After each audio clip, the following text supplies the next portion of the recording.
Alors bonjour, Éric Le Dantec est le responsable du pôle recherche, développement, marketing du Crédit Agricole de Bretagne, qui regroupe les 4 caisses de Crédit Agricole. Et il est un des partenaires de la chaire décisionnelle connaissance client, dont on parlera au fil de cette présentation. Et je suis Mathieu Goussef, le chef de projet de cette chaire. Et on va vous parler aujourd'hui de la façon de mettre vos données au service de la relation client. On a essayé de faire une présentation qui soit accessible un petit peu quel que soit le public. Si vous avez des questions plus techniques, vous n'hésitez pas, on aura une séance de questions à la fin pour approfondir. Et si au fil de la présentation, il y a des choses qui vous paraissent vraiment pas claires, vous n'hésitez pas à nous interrompre. On va commencer tout simplement en rappelant un peu le contexte, l'entreprise, le client, la donnée. Aujourd'hui, on change de paradigme. Donc on passe d'un ancien marketing vers un marketing nouveau.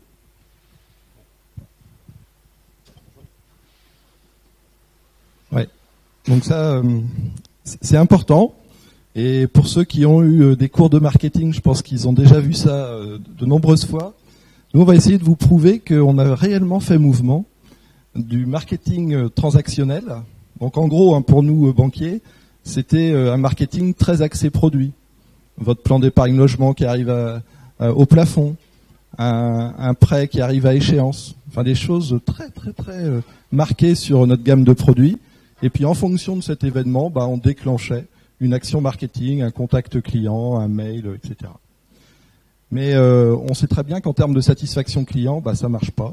Donc il faut passer à une approche marketing qu'on appelle globale ou relationnelle pour essayer de fédérer tout un tas d'événements clients, d'événements produits et surtout d'essayer de deviner, d'être dans le prédictif par rapport à la vie du client. Et on est nombreux dans le groupe à travailler, donc nous, notre petite équipe, modestement, on est une quinzaine dont 80% d'étudiants de l'UBS. Voilà, donc on est essentiellement des ingénieurs bac plus 4 ou 5. Et puis, on essaye d'aller vers là. Seulement, on s'est rendu compte assez rapidement qu'au niveau méthodostat, on avait des manques, malgré la qualité des cours qu'on peut avoir ici. On avait des questions pour essayer de passer du mieux possible de cette transaction à cette relation, si je puis dire. Et là, on a investi l'année dernière en disant, mais les chercheurs universitaires peuvent nous aider à franchir le cap. Et voilà. Et Mathieu, il est là et on est content de l'avoir avec nous parce qu'il nous aide justement à franchir ce cap. Alors, rien de nouveau sous le soleil. Les gens qui font du marketing depuis longtemps vont nous dire, oui, passer du marketing transactionnel au relationnel, c'est un peu la tarte à la crème. On en parle depuis longtemps, sauf qu'aujourd'hui, ce qui fait que c'est vraiment faisable, c'est que les entreprises sont maintenant beaucoup plus orientées données. On a une explosion des capacités de stockage de données, mais on a aussi une explosion des canaux de production de données. C'est-à-dire qu'aujourd'hui, les gens échangent avec l'entreprise par différents canaux de communication. Ça crée une quantité de données qu'il est facile de stocker. C'est de moins en moins cher de la stocker. Et il y a même de la donnée qui peut concerner nos clients ou l'endroit où ils habitent ou un certain nombre de facteurs qui nous renseignent dessus, qui sont aujourd'hui mis à disposition par des phénomènes d'open data. Devant cette masse de données de plus en plus importante, la science de la donnée évolue.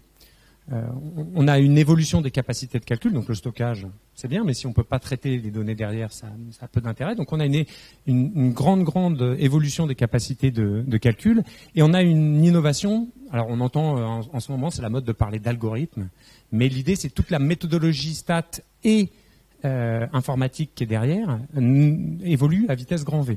Donc on parle, c'est amusant pour nous les statisticiens, parce qu'avant on disait statisticien, après on a commencé à parler de data mining, comme si c'était quelque chose de complètement nouveau. Ensuite, on s'est mis à parler de machine learning, comme si c'était à nouveau quelque chose de complètement nouveau. Maintenant, on parle de big data, comme si c'était quelque chose de constamment nouveau. En fait, derrière, c'est les mêmes fondations. C'est la science de la donnée qui évolue au fur et à mesure. Mais cette évolution-là, elle se fait beaucoup au niveau des laboratoires de recherche, mais elles ne restent pas dans les laboratoires de recherche. On a aujourd'hui des transferts technologiques qui sont bien plus rapides. D'une part, parce que du côté monde socio-économique, on n'a plus forcément la lourdeur de créer une entreprise. Aujourd'hui, créer une start-up, ça peut aller vraiment vite. Et d'autre part, parce que le lien entre l'université et les entreprises est de plus en plus renforcé et avec des modes de collaboration qui sont... On a appris à se connaître depuis le temps. On sait quelles sont les limites des uns et des autres et on apprend à travailler ensemble sans se marcher sur les plates-bandes.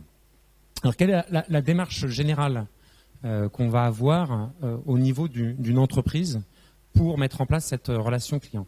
Alors, j'ai volé le logo. J'ai volé le logo à l'aide d'un imprimé-écran, non sans l'avoir agrandi ensemble. Donc, je pense qu'on ne peut pas faire plus bas en termes de niveau de définition. Mais c'est pour faire un contraste. Comme ça, ce que tu vas présenter après, ça apparaîtra extrêmement de manière... Alors, en revanche, vous avez de la chance parce que ce qui va vous être présenté là, c'est le poste qu'on voit sur un conseiller. Et donc, c'est quelque chose qui est propriétaire du Crédit Agricole et qu'on ne peut pas diffuser de manière générale. Donc, c'est dans une présentation qu'on ne pourra pas vous transmettre. Et il faudra même qu'on édite ça au niveau de la vidéo quand on la mettra en ligne.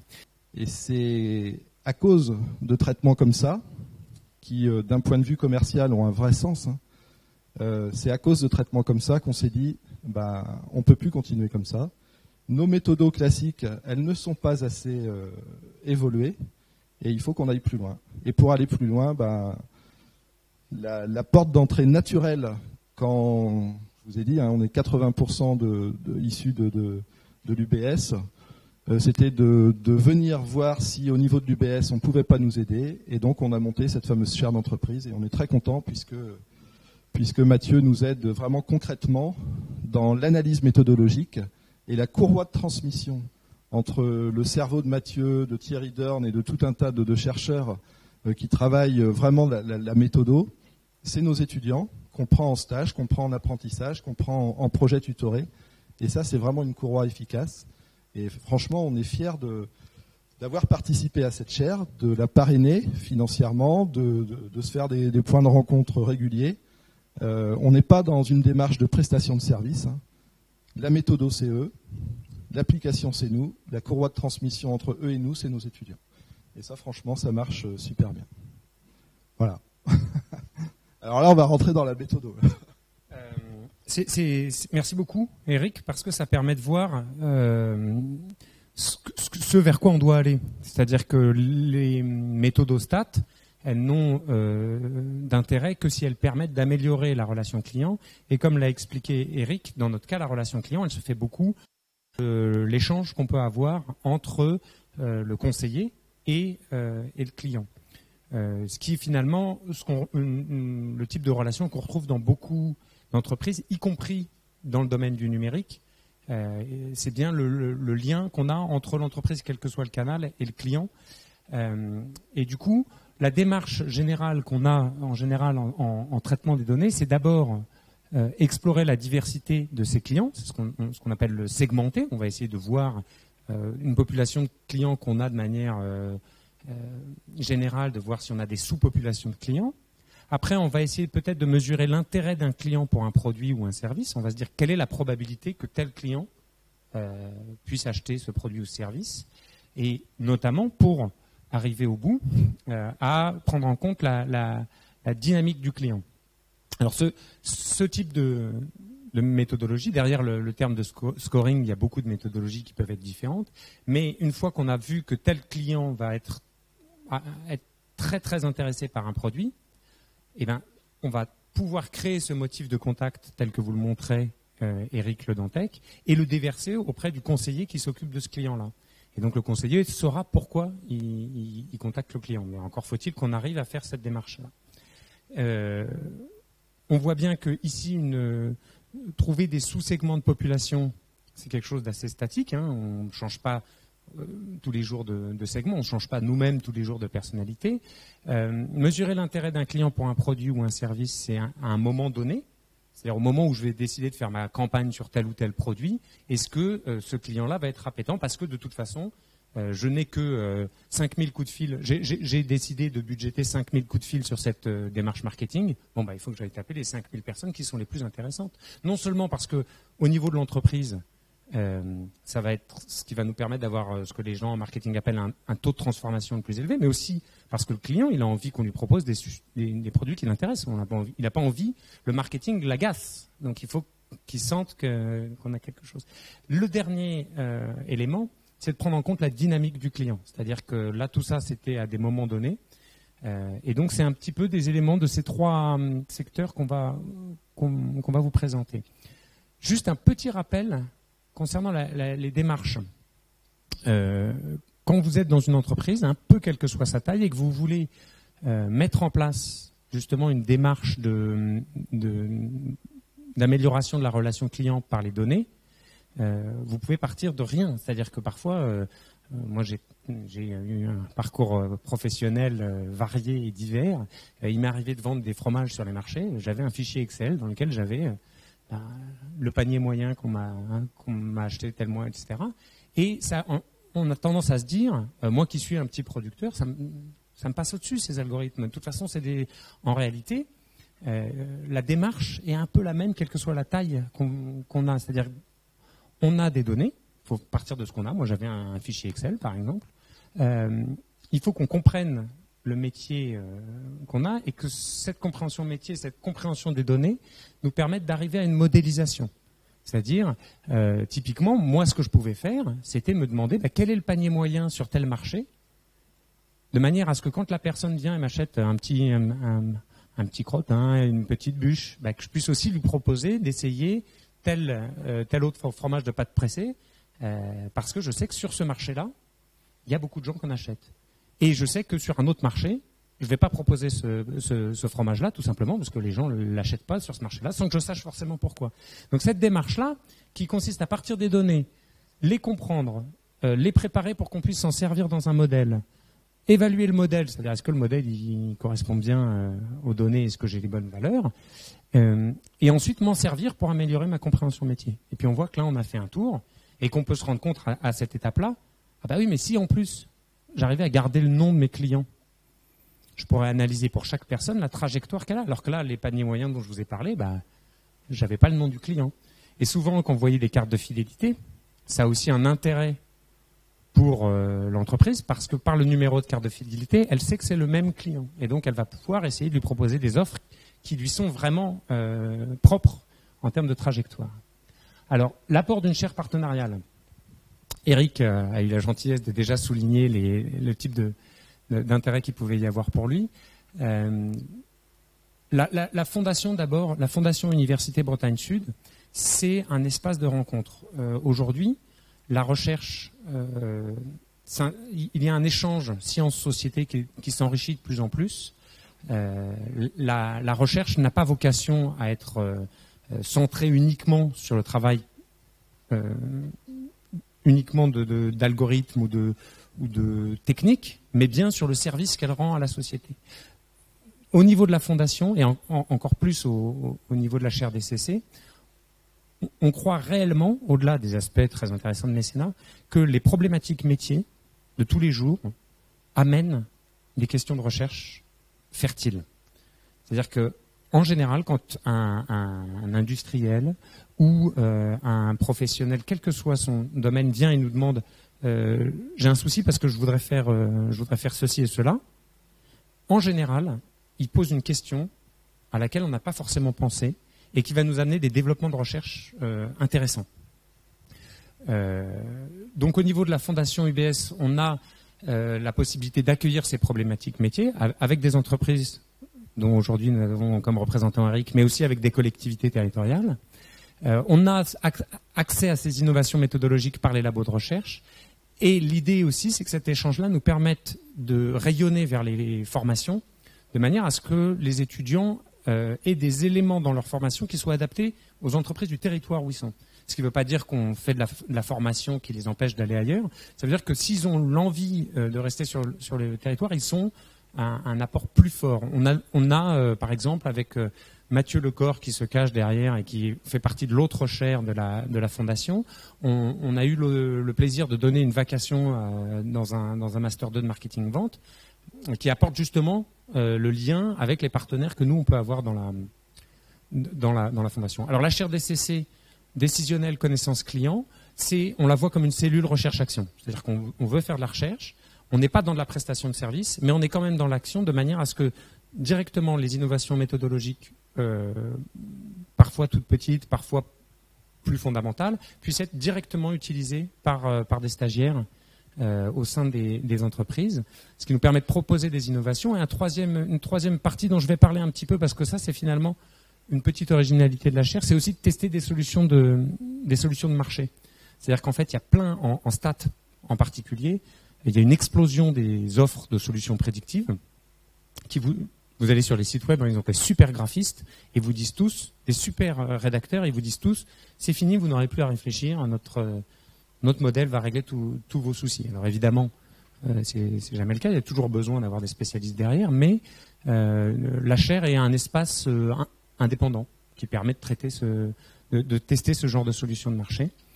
Et enfin, la complémentarité ne serait pas totale si je ne parlais pas de l'ensemble du spectre aujourd'hui de nos partenaires, puisqu'on a le Crédit Agricole de Bretagne, on a Avril qui est un des plus grands groupes d'agroalimentaire, Business et Décision qui est au contraire du côté pourvoyeur de solutions en statistique, en informatique décisionnelle, et Cofilmo qui est une boîte qui fait de l'éditique et du marketing direct personnalisé, et évidemment la fondation de l'UBS. Jean-Marc qui est président de la fondation UBS et Véronique qui en est la directrice. Alors je vais venir maintenant un tout petit peu plus sur des aspects techniques pour vous donner un exemple de choses qu'on a pu faire évoluer au cours de cette première année de la chaire DCD. Alors, ça va être le transparent le plus technique. Est-ce que vous savez tous ce que c'est que des données qualitatives par opposition à des données quantitatives? Voilà, à peu près. Disons que si jamais sur un client, je vais dire petit, moyen, grand ou bleu, blanc, rouge, en fait, c'est pas sur une échelle quantitative. Et quand on a beaucoup de données qualitatives, c'est-à-dire qu'on va mesurer bleu, blanc, rouge, on va mesurer client haut de gamme, moyen de gamme, on va aussi savoir qu'il a tel CSP, on va savoir qu'il est dans tel type de quartier. Ça commence à faire une explosion du nombre de variables et puis on a envie de pouvoir les représenter de manière synthétique parce que nous, peut-être que vous arrivez à avoir en plus de 3 dimensions, mais moi, au-delà de 2, je suis déjà moins bon, à 3, ça va à peu près, à 4, moi je suis perdu. Donc on essaye de faire ce qu'on appelle une analyse des correspondances multiples qui sert à résumer l'information. Si je prends comme analogie, si vous prenez un livre, si vous preniez par exemple uniquement les titres de chapitres, ça pourrait vous servir à résumer le contenu d'un livre. Si vous preniez uniquement la couverture, peut-être que... Et donc on essaye de faire une typologie, mais à partir de cette information résumée, pas à partir de la totalité de l'information. Et du coup, on arrive par exemple à se dire, sur une population que je ne connaissais pas, je fais tourner ma segmentation et puis je trouve 4 groupes. Ils sont beaux, ces groupes.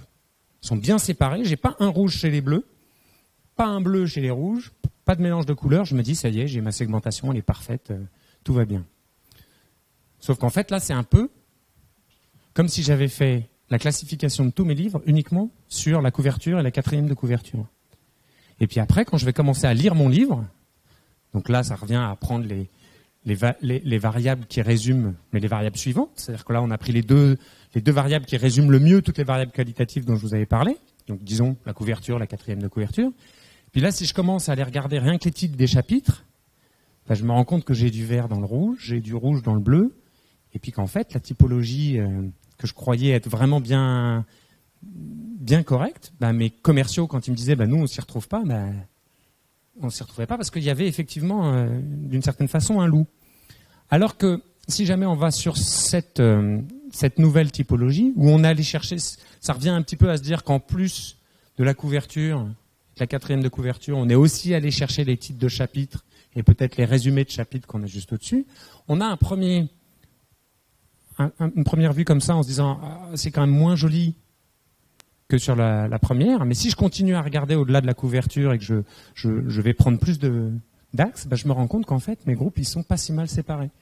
Et donc les verts qu'on croyait pas être bien séparés, dès que j'ouvre mon livre et que je regarde les titres de chapitres, en fait les verts, les rouges et les bleus ils sont quand même très très bien séparés. Je ne sais pas si vous comprenez un petit peu l'analogie qui consistait à dire je croyais avoir bien choisi ma simplification parce que ça me donnait quelque chose de joli, mais comme je comprenais pas forcément bien la méthode derrière, en fait j'avais trop simplifié avant de faire ma typologie. Donc l'idée, c'est de comprendre la complexité pour mieux la décrire. Et cette démarche-là, en fait, c'est la démarche que la chaire essaye d'apporter à l'ensemble des partenaires. C'est-à-dire, la complexité des données, c'est quelque chose qui fait peur. On a tous envie de pouvoir se dire qu'on peut comprendre avec quelques graphiques. Mais pour pouvoir arriver à quelques graphiques, il faut bien comprendre les algorithmes qu'on a derrière. Et donc, notre travail, nous, c'est que ce soit dans ce type de méthodologie ou en testant des nouveaux logiciels, c'est de bien pouvoir, nous, comprendre très bien ce qu'ils font et pouvoir l'expliquer à nos partenaires. Parce que globalement, la foi qu'on a au niveau de la chaire décisionnelle connaissance client, c'est si on n'est pas capable, nous, d'expliquer un algorithme à nos partenaires, c'est en réalité qu'on ne l'a pas réellement compris. Et typiquement, pour arriver à ça, pour comprendre pourquoi ça marchait mieux de cette façon-là et pourquoi la méthodologie utilisée avant, là je vous le dis de manière très simple, en réalité il y a près de 4 mois de travail pendant lesquels on a déroulé les équations pour bien comprendre quelles étaient les simplifications, les transformations qu'on avait pu faire. Voilà, ça c'est pour la démarche. Et puis ce mode d'accompagnement, c'est de se dire, nous, on ne fait pas de prestation de service. Nos partenaires, ce sont des partenaires, ce ne sont pas des clients. Donc, on ne va pas ensuite aller refaire tourner les choses directement dans leur entreprise. En revanche, on va fournir un guide de bonne pratique qui va expliquer comment aborder cette complexité de manière à ce que la prochaine typologie qui soit faite soit mieux comprise et nous permette d'éviter qui nous permette d'accepter cette amélioration technologique. Alors, les apports pour les partenaires, je vais peut-être laisser Eric exprimer ce qu'il ressent comme étant des apports de la part de la chaire DCC. Avec plaisir, parce qu'ils sont réels. Cette démarche, elle est vraiment vertueuse.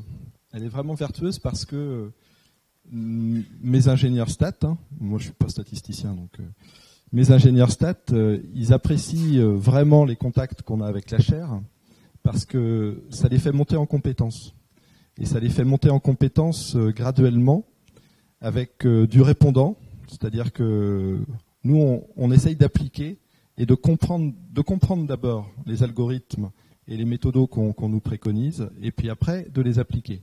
Mais dans l'application, forcément, on se rend compte de choses qu'on n'a pas complètement assimilées. Et donc là, Mathieu ou les étudiants qui bossent avec Mathieu sont là en relais pour nous faire progresser. Franchement, je disais tout à l'heure que c'est une courroie de transmission très appréciable. Ces étudiants et puis la chaire, et je le pense. Donc la montée en compétences méthodologiques, elle est certaine. Et on sort des sentiers battus. C'est ça qui est important.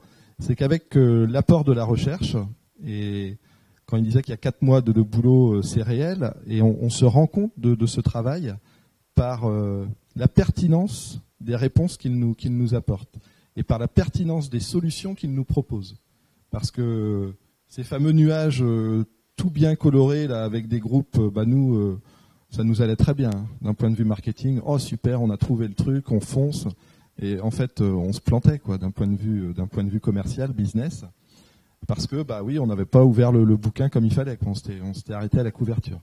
Et donc maintenant, on descend beaucoup plus loin. Et puis la puissance de calcul, le nombre de données nous permet d'aller beaucoup plus loin. Mais pour aller plus loin, il nous faut l'aide de chercheurs et comprendre et puis intégrer des nouvelles méthodologies qu'on n'avait pas forcément acquises.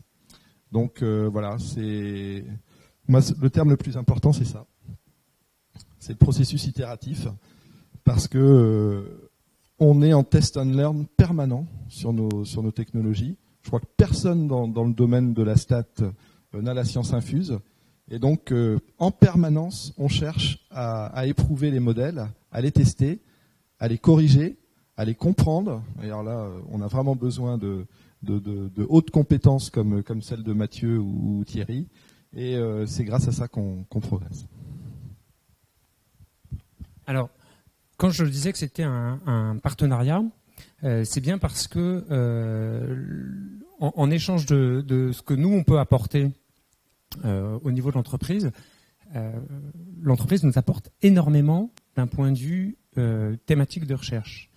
Typiquement, l'analyse des correspondances multiples, qui est en fait la méthode qu'il y avait derrière ce dont je vous ai parlé, c'est pas nouveau, hein. On fait ça depuis les années 70. En France, on le fait beaucoup parce que c'est l'école de Benz-Écrit. Et comme c'est un Français, on est content, on le fait beaucoup. Et puis, on applique assez souvent les corrections de Benz-Écrit sans trop aller chercher ce qu'il y a derrière. Et puis, quand on tombe sur ce genre de choses, on se dit, la personne qui avait fait déjà cette typologie, c'était une étudiante de Master 2, donc c'était quelqu'un qui avait la formation en stats, c'était quelqu'un qui avait des raisons de faire ça. Donc, on va chercher les raisons, on se demande, mais alors, qu'est-ce qu'on pourrait avoir comme algorithme pour savoir combien d'axes retenir? Donc, après les 3 mois qui nous permettent d'expliquer pourquoi on avait fait cette correction-là excessive, on se dit combien d'axes il faudrait qu'on garde. En gros, combien de pages il faudrait lire pour pouvoir réussir à bien classer nos livres. Et puis en fait, on se rend compte que c'est peut-être idiot. Parce que peut-être que de lire les 20 premières pages, en fait, peut-être que dans les 20 premières pages, on n'a que l'intro, et ce qui va vraiment nous intéresser pour classer le livre, ce serait plus de se poser combien de pages lire, mais quelle page lire. C'est-à-dire que peut-être qu'en lisant les premières pages de chaque chapitre, on a plus d'informations, ou en lisant uniquement les premières pages du premier chapitre et la fin, on a plus d'informations. Et donc maintenant, on se pose cette question de savoir quels sont les axes qu'il faut retenir. Et puis derrière, ça nous pose des questions sur est-ce qu'on peut améliorer aussi les méthodologies de partitionnement. Donc comme le disait Eric, chaque réponse qu'on apporte, ça nous pose une nouvelle question, et on essaye de faire avancer nos questions de recherche uniquement à partir alors je dis on essaye, en fait c'est très simple, hein. Chaque fois qu'on a un de nos partenaires qui nous pose une question, on se rend compte qu'il y a une partie qui existe déjà, la réponse existe déjà, parce qu'il y a quand même beaucoup d'existants en stats, mais on a tout le temps une petite partie qui, pour nous, est fertile en termes de recherche. Par exemple, je vous présentais tout à l'heure, donc on a parlé des typologies. Je ne vous ai pas parlé des méthodologies de scoring parce que ça aurait été un peu redondant, mais sur les questions des trajectoires. Aujourd'hui, on a des visions à un moment donné, mais on aimerait bien pouvoir prendre en compte la dynamique. Alors, pour ceux qui ont fait un petit peu de stats, il existe des notions de séries chronologiques. Alors, on sait bien faire des séries chronologiques sur des données quantitatives. Sur des données qualitatives, ça devient un peu plus difficile. Et puis, ce qui nous intéresse, c'est pas forcément des vraies données chronologiques, parce que si un client il achète tel produit puis tel autre, est-ce que c'est vraiment important de savoir qu'il s'est passé 2 semaines ou 2 mois? Parfois, c'est pas ça ce qui nous intéresse, c'est la séquence. Il y a une autre méthode qui s'appelle les chaînes de Markov, qui par exemple nous permet de se poser la question: quand je suis passé par l'état A et l'état B, quelle est la probabilité de passer dans l'état C ou D? Et puis avec une mémoire. Mais pour ça, il faut déjà avoir défini ces états A, B, C. Si vous avez 1 million de séquences, ça devient difficile de chercher ça. Donc on est allé chercher des méthodologies qui s'appellent Frequent Sequence Mining, qui est une approche exploratoire des séquences de souscription et de fermeture de contrat. Et là, on travaille sur ce sujet-là. On se rend compte que, en fait, les solutions dans la recherche, elles existent. Les articles, ils sont parus dans les années 90, 95, donc ça fait plus de 20 ans qu'on sait le faire. Mais en réalité, on le faisait relativement peu. D'abord parce que quand les articles sont sortis, les bécanes, les serveurs de l'époque avaient moins de mémoire que ma bécane de travail de tous les jours. Donc il y a énormément de choses qui ont déjà été théorisées. Mais une fois que les chercheurs, une fois qu'ils l'ont théorisé, qu'ils savent que ça marche, qu'ils connaissent les propriétés de leur algorithme, qu'on s'en serve ou pas, eux, c'est pas leur boulot, quoi. Et donc la chaire permet justement de refaire le lien entre ces problématiques métiers. Là, c'est vraiment du métier. Quel est le produit qui va être le plus intelligent à proposer au vu de la trajectoire de mon client? Mais ça nous permet, nous, d'aller rechercher ces méthodes de recherche et d'essayer de les faire avancer un petit cran de plus. Alors, l'autre avantage, c'est ce que je vous disais, pour nous, on est une chaire de recherche, c'est-à-dire que nos partenaires sont mécènes. Alors, j'en profite pour faire un tout petit aparté. Comme c'est de l'ordre du mécénat, ça permet donc une défiscalisation de 60% de ce que les entreprises apportent. Mais la contrepartie de ça, c'est que nous, on ne fait pas de la prestation de service. On est toujours dans une démarche de recherche appliquée qui doit servir, mais on n'est pas, et Eric est mon partenaire, ça n'est pas mon donneur d'ordre. C'est très différent. Et du coup, la vocation de la chaire est bien de faire de la recherche-action. Évidemment, Eric a été assez gentil avec moi, mais je n'ai pas besoin de faire de fausses modesties. Vous vous doutez bien qu'à moi seul, je fais beaucoup moins de travail que n'importe quel laboratoire de recherche de l'Université Bretagne Sud. Donc l'idée derrière, c'est que ces questions nous permettent de rentrer en lien avec des problématiques que se posent d'autres laboratoires de recherche, puisqu'on a la chance d'avoir au niveau de l'Université Bretagne Sud, que ce soit à l'IUT de Vannes qui a la gentillesse d'héberger la chaire décisionnelle, ou au niveau du campus de Toanic, énormément de compétences. Et là, on a la chance d'avoir, par exemple, des collaborations qui se mettent en place. Christine Petre, qui est de l'Institut de Management Bretagne Sud, me dit, mais en fait, tes séquences que tu es en train de traiter là, moi, ça m'intéresse parce que je me pose la question de la façon dont mon client se fait cette décision-là. Et là, on se rend compte qu'une fois de plus, les problématiques qui nous sont amenées par les entreprises ont un écho dans des problématiques de recherche. C'est un très bon exemple, ces séquences. Nous, en fait, ce qu'on cherchait à comprendre, c'est une trajectoire d'équipement sur le long terme de nos clients. Le groupe Avril, c'était la gestion de leur facture à très court terme. Donc, le groupe Avril, c'est de l'aliment pour animaux, par exemple. Et puis, en parlant avec Business et Décision, autres partenaires, eux, ils avaient la problématique d'analyser la navigation sur un site web. Ça aussi, c'est de la séquence. C'est-à-dire, on a des points d'étape. Quelle est la probabilité de passer à une étape suivante et laquelle ? Et tout ça, c'est grâce à ces algorithmes. On avait tous des problématiques un petit peu différentes. Là, j'apprends que Christine, et tant mieux, a également des problématiques dans son domaine. Bon, le point de centralisation, si je puis dire, c'est Mathieu qui travaille à travers une méthode unique sur ce truc-là. Nous, notre courroie de transmission, pour reprendre le terme, c'est un stagiaire de la licence pro. Et pour votre gouverne, il va être embauché en CDI tout de suite après parce que c'est super, quoi. Enfin, vraiment, ce qu'il fait et comment il applique, on a trouvé ça tellement bien qu'on l'embauche là. L'aspect de démonstration de solutions de marché, je vais faire un petit point juste là-dessus. Tout à l'heure, je vous ai fait rigoler en échouant lamentablement à mettre la présentation en plein écran sur le bon écran. C'est en partie parce qu'on s'est posé, d'ailleurs à la demande de nos partenaires et pas à la demande des aspects universitaires, on s'est mis en tête le défi de travailler plutôt avec des outils open source. Donc mon poste est sous Linux. La majeure partie des traitements que je fais sont effectués sur le logiciel de statistique R, ce qui à la limite permettrait, si jamais des gens ont un intérêt, de pouvoir reprendre ce travail-là sur un logiciel qui est tout à fait gratuit. Cependant, il ne s'agit pas pour nous, sous prétexte qu'on veut avoir des résultats qui soient assimilables par tout le monde, d'imposer cette démarche-là à nos partenaires. Au contraire. D'autre part, on a la modestie de penser que certaines solutions de marché qui existent. Alors aujourd'hui, on a un grand nombre de solutions de marché. D'abord parce qu'il y a des acteurs historiques. Bon, alors en CRM, en gestion de la relation client, vous avez des gens comme Coeris ou des gens qui ont intégré des choses. IBM a aussi intégré son propre logiciel de gestion de relation client. Vous avez Sugar CRM. Vous avez beaucoup d'acteurs historiques. Vous avez des startups. Le numérique, le fait de ne pas avoir besoin d'avoir un investissement fort comme une usine ou quoi permet de monter des entreprises assez rapidement. Et puis, vous avez toute l'émulation qu'il y a autour du logiciel libre. Donc, vous avez un grand nombre de solutions. Au niveau de la chaire décisionnelle connaissance client, l'Université Bretagne Sud met à notre disposition un serveur de calcul et de données dédié à la chaire DCC.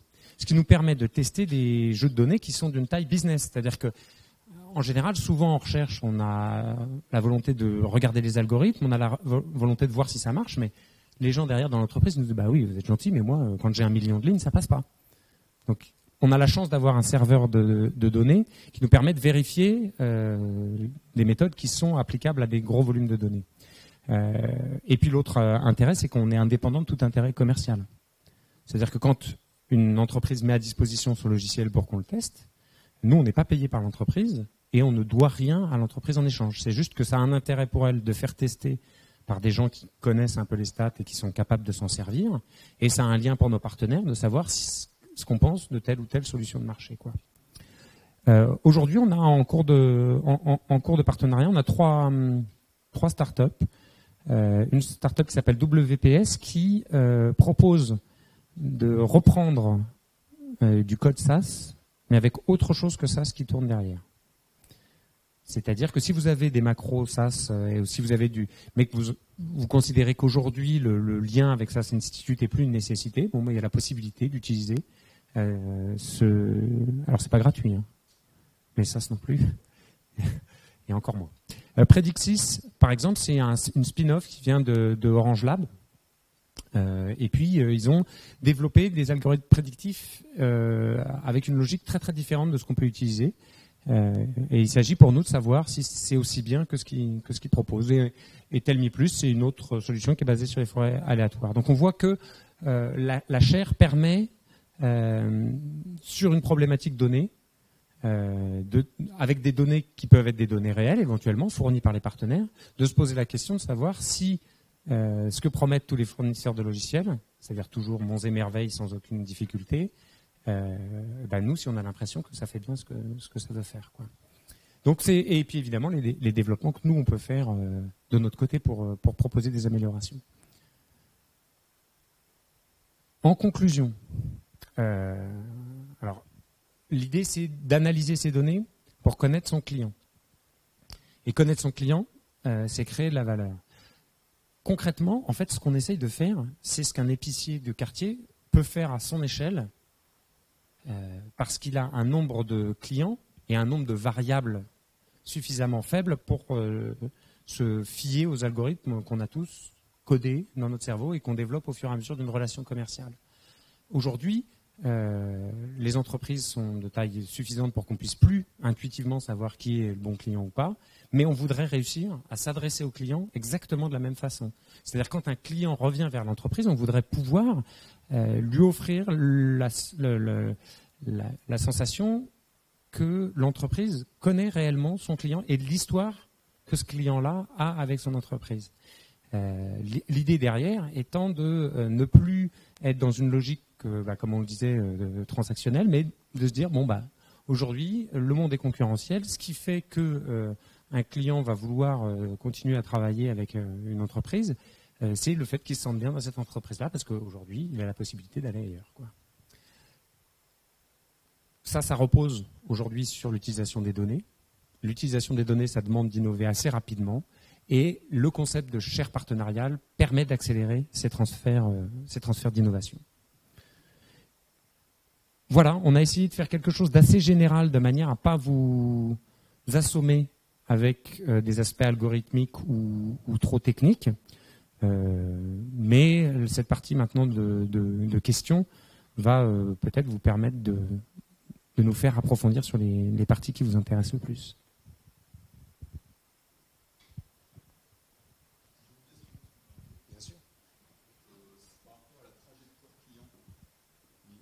Je me présente quand même, Loïc Le Cordier, je travaille dans le groupe La Poste, donc on a parlé tout à l'heure de La Poste, donc voilà, c'est fait.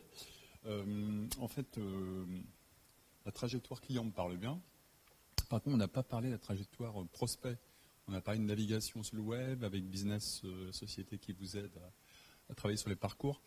Mais voilà, je ne sais pas si ça fait partie de votre partenariat, en fait, ce sujet vraiment de prospection, d'acquérir des...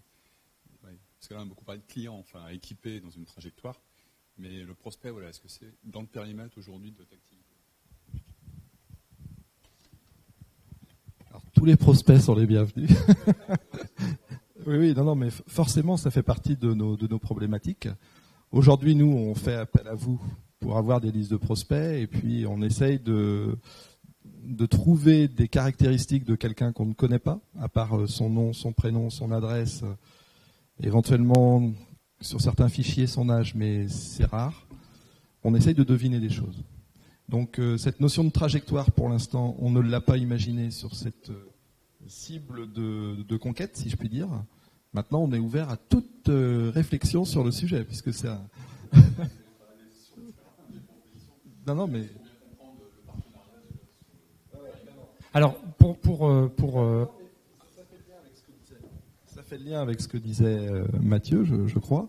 C'est que dès lors que nous, on va avoir une problématique de ce type-là, parce que votre question va forcément amener une réflexion à mon niveau, à celle de Mathieu, et on va sans doute se voir, réfléchir en disant mais c'est quoi? On vous contactera sans doute, je pense. Et derrière, je pense que ça va ouvrir un sujet de recherche. On se rend compte, c'est vrai, à chaque échange qu'on a entre partenaires ou en bilatéral, systématiquement, on a des questions qui se posent. Et Mathieu l'a bien dit, on a, dans mon équipe, on a une culture statistique assez avancée. Il y a des débuts de réponse, mais on n'a jamais la réponse complète. Et la chaire nous permet d'itérer un peu plus vite. Voilà. Alors, sur la thématique des prospects, il y a deux choses qui sont assez différentes et qui sont déjà en partie adressées. D'une part, on a aujourd'hui, quand on a une liste de prospects, des éléments qui nous permettent d'aller vers de l'open data. Alors, on a la chance avec Mathieu Lecor d'avoir un spécialiste de l'open data au sein de la Fondation, ce qui me permet d'insister sur le fait que la chaire décisionnelle connaissance client, c'est une composante de la Fondation et qu'on a la chance, alors aujourd'hui on est 2, on est bientôt 3, bientôt 4, voire peut-être 5 chaires assez rapidement, avec la chance de ne pas être du tout compartimentés entre nous. Donc cette notion de se dire, une fois qu'on a une partie des informations sur un prospect, on a la possibilité d'aller chercher de l'information, pour peu qu'on ait ne serait-ce que son adresse ou son code postal, on a déjà un grand nombre de choses qui sont disponibles par les bases INSEE ou quoi, qu'on peut étudier.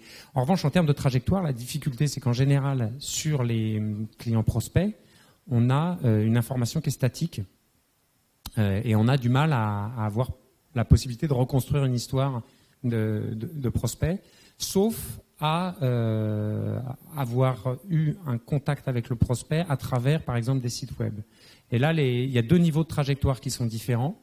Il y a la possibilité de reconnaître un prospect qui est venu plusieurs fois sur le même site, auquel cas ça veut dire qu'on a soit la possibilité d'identifier une IP, mais là c'est très difficile parce qu'on n'a pas le droit de garder cette information-là, a priori, soit on a la possibilité d'avoir un prospect qui renseigne juste un identifiant, quitte à pas devenir client pour autant, mais dont on va pouvoir voir la deuxième granulométrie de trajectoire, qui est la façon dont il va se déplacer sur un site web.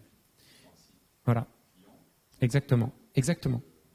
Ou alors il y a certaines sociétés qui ont l'historique du parcours d'adresse du client. et donc on connaît l'évolution du client à travers son parcours de déménagement, par exemple. Jusqu'à l'intention de déménagement ? D'accord. Bien sûr. Alors je vais redonner le micro parce que... Oui, sur la vision de la prospection, effectivement, on peut prospecter quelqu'un là où il habite, le premier cas d'école. Par contre, nous, en fait, on a de plus en plus de demandes de clients qui essaient de comprendre comment ils naviguent, en fait. C'est-à-dire qu'ils naviguent sur le site du client, par exemple d'une banque ou sur un site PME. Voilà, avec la conformité, il faut faire très attention sur la conservation des données, mais également sur des sites partenaires d'une société. Alors, le groupe La Poste n'est pas le seul, mais donc voilà. Et là, effectivement, c'est pour essayer de faire du profiling par rapport à une intention d'achat. Je veux déménager, je veux faire un crédit demain ou pas. Enfin voilà. Et c'est vrai qu'aujourd'hui, nous, le sujet, qu'on est en réflexion au niveau du groupe, j'en parle, pas pour faire la pub, je le répète bien, c'est en fait quelle proposition de valeur on va faire derrière. On ne va pas se substituer à l'analytique, évidemment, statistique, mais comment on va l'aborder et quelle va être la meilleure proposition. pas nous qui sont l'offre, vous êtes bien d'accord, c'est le fruit du travail amont. Mais comment on va l'adresser en fonction aussi de sa sensibilité? S'il y a des gens finalement qui vont aller sur le web par curiosité, le comparateur, et puis finalement qui derrière vont préférer acheter en point de vente, quoi. Donc c'est un peu la difficulté qu'on a nous aujourd'hui dans nos offres, tout simplement. Voilà. Alors, les idées d'analyse de séquence sont une piste là qu'on va probablement approfondir sur justement savoir comment cette information-là, ce qu'on peut en faire. L'idée éventuelle est soit de trouver des règles d'association. Alors là, c'est interne à un site, par exemple, se dire si on sait que le début de ce chemin-là, le plus souvent, il va amener à la fin de ce chemin-là, on peut peut-être directement proposer de manière à essayer de chanter ce qu'il y a au milieu de la séquence. Donc ça, c'est une des choses qui est à l'étude. L'autre chose qui peut être à l'étude, et là, on en a parlé aujourd'hui, mais c'est pas quelque chose qu'on a encore pu mettre en place, c'est de repérer à partir des séquences, alors que ce soit des trajectoires d'achat, que ce soit des trajectoires géographiques ou quoi, à partir de ces séquences-là, de faire des groupes de comportements et éventuellement de se servir de ce groupe-là pour faire des scores prédictifs sur des produits. Le niveau de réflexion aujourd'hui en est là. Mais sur la question des prospects, là où c'est pour moi, ce qui est intéressant dans ce que vous dites, avant même la question des algorithmes de données et tout ça, c'est surtout la production de données en amont. C'est-à-dire quelles données on a le droit d'utiliser et quelles données on peut proposer à des gens pour qu'ils aillent derrière chercher des prospects. Quelles sont les données utiles, exactement. Voilà. Dans nos projets de data mining, je pense qu'on passe 80% de notre temps à collecter et structurer la donnée avant même d'attaquer la partie méthodo. C'est le gros de notre travail. Parce que les bases, le nombre de critères explose littéralement. On est passé de 400 critères de sélection il y a encore 10 ans à 3000 aujourd'hui. Donc et puis le volume de données, là j'en parle même pas, c'est incroyable. Donc voilà. Ah ouais, bah alors là. Mais le métier évolue en permanence, quoi. Ça fait sa richesse aussi. Effectivement, les objets connectés, comme vous le disiez, ça produit de la donnée de manière automatique. C'est ce qu'on appelle en anglais Internet of Things, l'Internet des objets. Et là, non seulement ça produit de la donnée, mais elle n'est pas structurée du tout. Hein. Donc il faut d'autres méthodes. Le SQL, ça suffit plus, quoi. Pour l'instant, c'est une thématique qu'on n'a pas abordée en priorité dans la chaire. Ça fait partie des 3 objectifs qu'on avait définis. On a un objectif qui est effectivement cartographier de la donnée non structurée. Oui. Alors, je vous transmets le micro à chaque fois parce que ça nous permet d'enregistrer le son. Oui, bonsoir, Stéphane Topin, Futuragora. Je rebondis sur ce que vous nous avez montré en termes d'exploitation opérationnelle au service des agents du Crédit Agricole. Quid de la transmission de toutes ces informations pour personnaliser l'expérience utilisateur sur le web, et comment, à travers toutes ces données, vous personnalisez l'offre quand on se connecte sur le site internet du Crédit Agricole, voire vous développez de nouveaux services, je pense à Marketing Automation, ou au futur chatbot, puisque c'est les grandes tendances qui va arriver bientôt, de relations réponse client-utilisateur à travers des robots conversationnels. Donc, je vais parler outils. Nous, notre outil de CRM, c'est Unica, donc d'IBM. Généralement, on prend les leaders du marché. Donc, nos sites web sont connectés directement à cet outil de CRM dans une logique d'alimentation, de constitution dynamique de pages ou de petites plaquettes publicitaires qui viennent au bon moment, enfin on espère au bon moment. Par contre, je suis très réservé sur cet usage-là dans le domaine bancaire, et je vais vous dire pourquoi. C'est que le taux de transformation sur notre site web, et pourtant je peux vous dire que on en a appelé des consultants, il est de 0,6%. Autant dire qu'on ne fait pas de business sur notre site internet à essayer de pousser des offres. Nos clients et parce que on a eu des analyses très très fines avec de l'eye tracking, des choses comme ça. Nos clients viennent voir leur compte, viennent faire leur virement, et systématiquement, en l'espace de quelques navigations, ils ont zappé les zones de pub qu'on essayait de déplacer ou de placer au bon endroit, systématiquement. Et nos analyses d'eye tracking sont vraiment, pour le coup, l'eye tracking, hein, on fait venir des clients, donc des centaines de clients en l'occurrence, et puis il y a une caméra qui filme leur rétine, et on leur demande de naviguer comme ils le feraient chez eux sur notre site web. Et donc on analyse où se déplace l'œil avec des zones rouges de consultation excessive, en tous les cas très marquées de notre site, et puis des zones vertes, jaunes, etc., là où ça va moins. Et systématiquement, on a beau changer de méthodo, de publicité, de façon d'aborder, de type de produit proposer, systématiquement, nos clients nous zappent.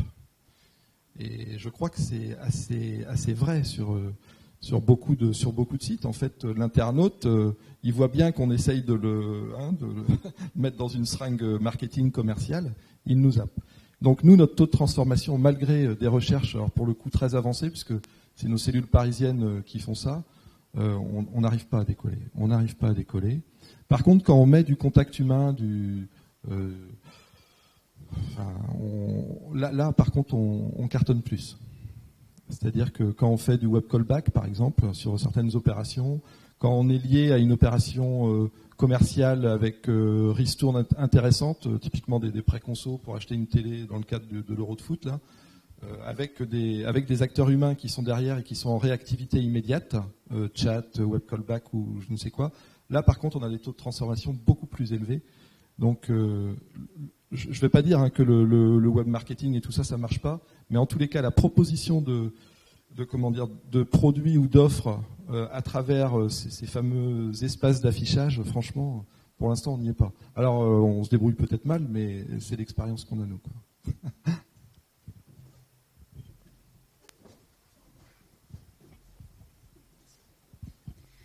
Et justement, pour rebondir, et à ce moment-là, est-ce que vous avez des méthodes, ou est-ce que vous intégrez dans la chaire des méthodes pour calculer les retours sur investissement, des analyses de données clients que vous pouvez ressortir, quoi? Alors ça, c'est Eric qui va pouvoir vous dire ce qui sera fait ou non. Moi, je peux vous dire ce qu'on voudrait qu'il soit fait ou non. C'est un sujet très très important parce que alors, je vais me permettre de donner un ressenti de statisticien. Quand on fait un bon score, par exemple, et qu'on va calculer ce qu'on appelle un levier, on parle de courbe de Lift en anglais, donc un levier, on sait que en prenant 100 clients, on va attraper 4 fois plus d'acheteurs potentiels que si on les avait pris au hasard. Et ça, on le mesure relativement bien. La difficulté qu'on peut avoir derrière, c'est que les commerciaux, c'est pareil, on croit tous, par exemple, que la pub, ça marche pas sur nous. Si ça marchait pas, les gens mettraient pas. Et c'est pareil, les commerciaux se disent non, mais moi, je connais mes clients mieux que vos algorithmes. Donc, une des difficultés, c'est derrière, et j'insiste beaucoup, alors que je suis plutôt côté stats, sur la nécessité d'intégrer des équipes de marketing opérationnel en amont des stats, pour que d'abord la confiance dans le scoring soit suffisante, de manière à ce qu'on n'ait pas un effet placebo à l'envers, de gens qui se disent non, si ce score-là il arrive avec un algorithme, c'est bidon, et du coup, bah oui, ce sera bidon si le commercial y va sans conviction. Et donc, une piste sur laquelle on insiste pas mal, et c'est pour ça que je crois que Eric parlait de test and learn, c'est d'essayer de faire des cibles différenciées, de manière à pouvoir argumenter sur le fait que le score tel qu'il est proposé va amener à un meilleur taux de transformation que le ciblage d'experts, par exemple. Alors, je ne sais pas, peut-être que tu veux rajouter quelque chose sur ce sujet. Pour répondre très concrètement à votre question, hier matin, j'avais mon comité de pilotage avec mes décideurs, mes financeurs, et on a passé la moitié de notre comité de pilotage à descendre le retour sur investissement de nos opérations. Donc on sait, nous, par expérience, qu'un score qu'on monte, c'est grosso modo 3 mois de travail, donc 60 jours hommes, à 400 € la journée. On n'est pas cher, mais c'est 400 € la journée, voilà, ça fait un coût. Et derrière, on a des tableaux de résultats. Cette opération, elle a généré tel taux de contact, tel taux de succès, c'est-à-dire on a contacté le client, on a vendu ou pas, tel taux de succès sur offre, c'est-à-dire pour cette opération, on avait prévu de vendre tel produit, est-ce qu'on a réellement vendu ce produit-là? Le taux de multivente, c'est-à-dire est-ce que à travers ce ciblage, on a été vendre plusieurs produits ou pas? Le taux, et c'est celui qu'on suit le plus, je vous assure maintenant, c'est le taux d'IRC, l'indice de recommandation client, c'est-à-dire la satisfaction de notre client en sortie d'opération.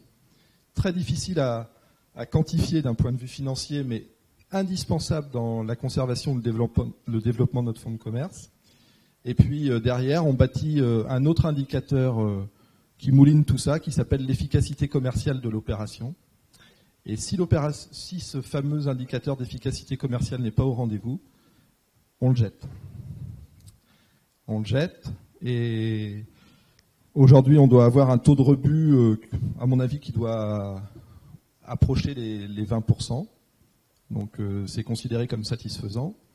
Et c'est pas par hasard si des boîtes qu'on a citées comme Predixis, comme Tell Me Plus, se sont positionnées sur ce marché de la génération automatique de scoring, parce que ils annoncent à travers des méthodos. Alors j'en connais une, c'est du bagging boosting pour Predixis, et puis l'autre c'est du forêt aléatoire. Ils annoncent des taux de transformation très élevés, avec du temps divisé par 10 quasiment par rapport à une production de score. Donc nous, forcément, d'un point de vue commercial, et moi c'est mon job, on va regarder ces solutions. Et là, on va s'appuyer sur l'appui de la chaire, parce qu'il n'y a aucun a priori, si je puis dire, sur les produits. Nous, on en aurait un forcément qui est financier. Là, on n'a même pas regardé le prix des solutions. On veut avoir l'avis scientifique de personnes qui connaissent les méthodos et qui vont nous donner un avis sur la méthodo à travers des jeux de données qu'on va leur fournir. Voilà. Donc, on va y aller. Mais pour répondre à votre question, oui, on ne fait pas de la stat gratuitement, si je puis dire, en tous les cas dans mon domaine, quoi. Pour rajouter un petit quelque chose là-dessus, l'idée, typiquement, l'avantage d'avoir encadré des stages, c'est qu'on a des stagiaires qui ont fait un projet tutoré pendant plusieurs mois, qui ont produit un score. L'idée va être de reprendre les mêmes variables, d'essayer de reprédire la même variable et de voir si en une journée, je suis capable d'avoir un score dont alors peu importe le critère, je ne sais pas quelle est votre formation, si vous avez des notions de stats, mais par exemple l'air sous la courbe ROC, si jamais on a ou un taux d'erreur dans des classifications, si jamais on se rend compte qu'on arrive à avoir une performance de, mettons, 90% du score qui avait été fait par les étudiants, mais que ça nous a pris une journée, la question se pose de savoir si du coup, ça ne permettrait pas de libérer une partie du temps des équipes d'Eric pour aller vers des méthodologies un peu nouvelles, ou pour aller vers un travail de restructuration des données, parce que c'est une boucle, c'est vraiment itératif, c'est-à-dire que tout le temps qui est libéré à faire de la tâche de scoring habituelle, ça peut être du temps libéré pour nettoyer les données. Et quand on a des données propres, les scores vont plus vite, on relibère du temps et ainsi de suite, quoi. Il y a cette notion d'itération là, quoi.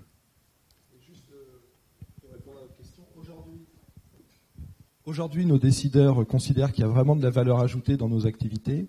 On passe de 12 équivalents temps plein à 17 là en l'espace de quelques mois. Je salue Lionel qui est derrière parce qu'il rejoint l'équipe.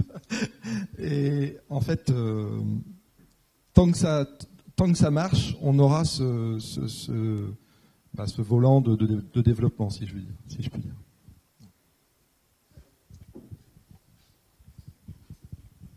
Est-ce qu'il y a d'autres personnes qui ont des questions? Oui. Je voulais juste savoir quelle est l'appétence justement de toute la force commerciale par rapport à ce que vous mettez en place. Est-ce que justement c'est pas un frein, au développement que vous mettez en place. Est-ce que ça nécessite d'ailleurs un changement dans votre recrutement? Parce que ce sont des nouvelles méthodes. Voilà. Donc, Mathieu l'a dit. Par essence, un commercial considère qu'il connaît mieux son client qu'un statisticien. Et sur au moins 30% de sa clientèle, il a complètement raison. C'est-à-dire qu'il les voit souvent, ses clients, il a des échanges réguliers, il sait exactement quel est son patrimoine, sa trajectoire d'équipement, tout. Et son conseil va être de meilleure qualité. Mais j'ai bien dit sur 30%.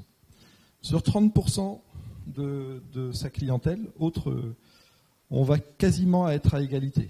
C'est-à-dire qu'on va lui proposer des choses auxquelles il n'aura pas pensé ou des clients auxquels il n'aurait pas forcément pensé.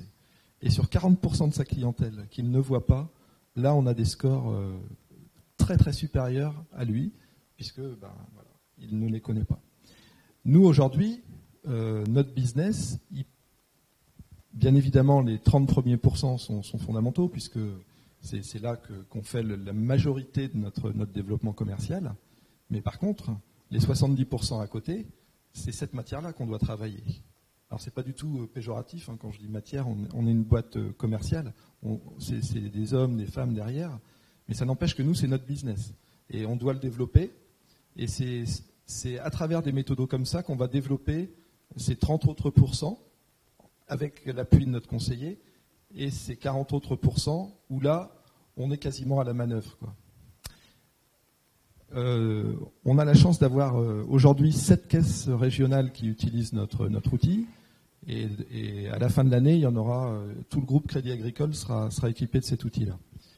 On a eu des approches complètement différentes, c'est-à-dire des directions qui ont cru dès le départ à cette logique statistique, CRM, et on vient de faire les bilans là. Je peux vous dire que les caisses qui ont utilisé l'outil en donnant priorité à cet outil ont cartonné par rapport aux autres. Donc là, maintenant, ça fait tache d'huile. Et c'est pour ça que ça se développe comme ça. Là où j'ai peut-être pas été clair dans ma présentation, mais avant, on était vraiment dans une approche produit avec ce que je vous ai cité, un prêt qui arrive à échéance. Avec ces regroupements de motifs de contact et avec cette prise en compte de la vie d'un client ou d'un prospect, on est vraiment dans le conseil. On n'est plus dans vous me contactez parce qu'il y a ça, quoi. Non. C'est vous entrez dans la vie active, vous déménagez, vous êtes en préparation de votre retraite, où on pense que vous avez une succession probable qui va arriver. Il y a tout un tas d'événements de vie qui nécessitent un conseil bancaire. En tous les cas, on le pense. Et l'objet de nos méthodos statistiques, c'est d'être dans l'anticipation et dans la prédiction au plus juste pour ne pas emmerder le client et arriver au bon moment. Et si on arrive avec le bon conseil au bon moment, je peux vous dire que on cartonne, et on a des exemples flagrants pour montrer que ça marche. Maintenant, on est toujours sous le regard des financiers avec un retour sur investissement systématique. Un petit élément pour repartir vraiment du cœur de votre question, qui est est-ce qu'il n'y a pas une résistance à ces outils-là? Tout à l'heure, quand je présentais la méthodologie CRISP-DM, moi, c'est le genre de truc dont je me méfie en général. C'est le genre de méthodologie où des consultants vous facturent une fortune pour vous présenter ce truc-là qui semble complètement évident. Cela dit, elle a le mérite de montrer que la compréhension métier, elle est nécessaire dans la boucle. Et paradoxalement, dans l'expérience que j'ai pu avoir au sein de la chaire ou avant la chaire, ce sont souvent les statisticiens qui disent aux utilisateurs métiers, attention, quand vous créez des outils stats nouveaux, débrouillez-vous pour avoir des gens de la distribution, des gens du marketing opérationnel qui soient, sinon partie prenante, au moins interrogés au fur et à mesure. Et j'essaye de l'appliquer moi-même dans les échanges. Par exemple, sur les trajectoires clients, là, on essaye de faire un algorithme qui pourrait fonctionner de manière assez autonome. À chaque étape, on essaye d'aller voir des spécialistes des produits, parce que ça n'a peut-être pas de sens. Par exemple, je prends un exemple tout bête, les cartes. Chaque fois que vous avez fini vous résiliez votre carte bleue parce que ça fait 2 ans qu'elle existe, vous en rachetez une autre. Vous la résiliez, vous en rachetez une autre. en fait, c'est pas un événement. Ça n'a pas de sens. Et cet événement-là, il vient plein de fois dans votre séquence. Donc si jamais vous mettez dans la méthodologie des spécialistes métiers pour lui dire quel produit tu penses qu'on devrait garder comme étant un événement de séquence et quel produit, selon toi, n'a aucun sens, quand on va lui amener la méthodo, alors là, le résultat sera probablement exactement le même, parce qu'on s'en serait rendu compte statistiquement que ces ouvertures-fermetures de cartes, elles n'ont pas de sens. Parce qu'elles auraient été très fréquentes et elles masquent toutes les trajectoires.